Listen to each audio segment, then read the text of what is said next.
Governor Rick Perry drew his six guns and let Governor Romney have it, with both barrels over Romney's failure to produce his personal tax returns. But the biggest soundbite of last night goes to the other cowboy from Texas, Congressman Ron Paul, whose tax ideas outgunned his opponents. Take a listen to this.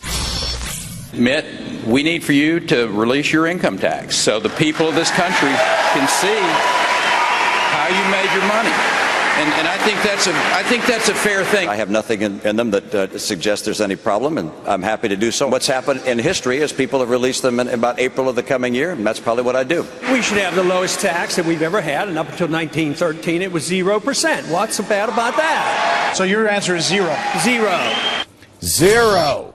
Joining me now to discuss abolishing the income tax is a man who's no stranger to studying and analyzing taxes. He's Steve Moore, head of the editorial board of the Wall Street Journal and a good friend of the show. Steve, it's a pleasure. Welcome back to Freedom Judge, Watch. Great to be with you. Can we take Congressman Paul seriously at his word that were he to be nominated and then elected president, he would move to reduce the income tax rates to zero, or as he says, gradually abolish the income tax, shrink the government down to its constitutional size, and force it to go to other resources for cash? Well, Judge, think about this. This is a point that Ron Paul made very effectively last night, which was that for the first, roughly 130, 140 years of our nation, we didn't have an income tax. And yet we did have a prosperous country. We got richer every year. And so there's no reason we can't imagine what America would be like without an income tax. And what I really like about the way he frames this issue, Judge, as you know, I'm an economist. I mean, can you imagine America's position, competitive position in the world, if Ron Paul were able to get our income tax rate down to zero when other countries have 30, 40, 50% rates? You would see the most massive insourcing of jobs into America in the history of the world.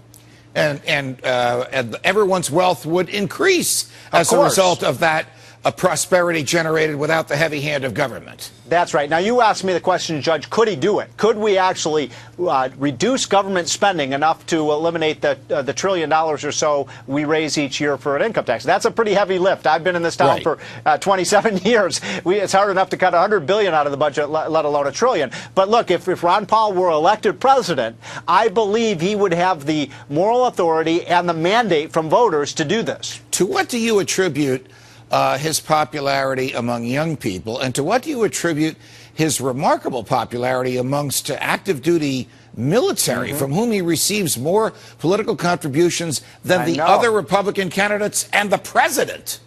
Well, I can speak about the young people because I have two young people in my home who are 18 and 19 years old who came home from college, over Christmas vacation with all these Ron Paul stickers and bumper stickers. And you know what? He just speaks to the aspirations of young people who understand that the wheels have come off this economy, that the income tax is an albatross around our neck, that government has become so large that the only jobs that are available for college graduates are now to go work for the Postal Service or work for the government. And you know what? The young people don't like that direction. They like his idealism. I liken this to sort of the idealism that on the other side of the aisle that Barack Obama had, as you recall, in 2008. He appealed to young people. Now we're getting those idealists moving more to the right. They've seen the failure of Obamonomics and big government, and they are very attracted to Ron Paul's limited government, low tax, more freedom agenda. You and I both believe that you own your own body and you ought to be able to put into your body whatever you want. Is it fair for the Gingrich, Santorum, and Romney crowd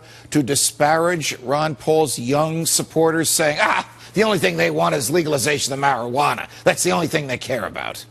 Well, you know what? I think that Ron Paul, look, I don't think Ron Paul is very likely to win this nomination, but he could. But the reason that Ron Paul is so critical to the Republican Party is that those are the voters that are going to determine not just potentially this election, but think about this. You know, the way people vote when they're 18 to 25 years old, all studies show that then they get into that habit of voting either Democrat or Republican. So I believe that he is an essential part of the Republican coalition, and Republicans better pay very close attention to what he's saying and not disparage or belittle the kinds of positions he's taken on things like drug legalization. I mean, honest people can disagree on it, but to simply say that he's just for pot smokers, I think is to belittle a position. Look, I had never smoked pot in my life, but I believe that everybody should have the right to do so without the government coming in their house and putting them in jail. Got it. Steve Moore, thanks for joining us. Great to be with you, Judge. Up next, meet the little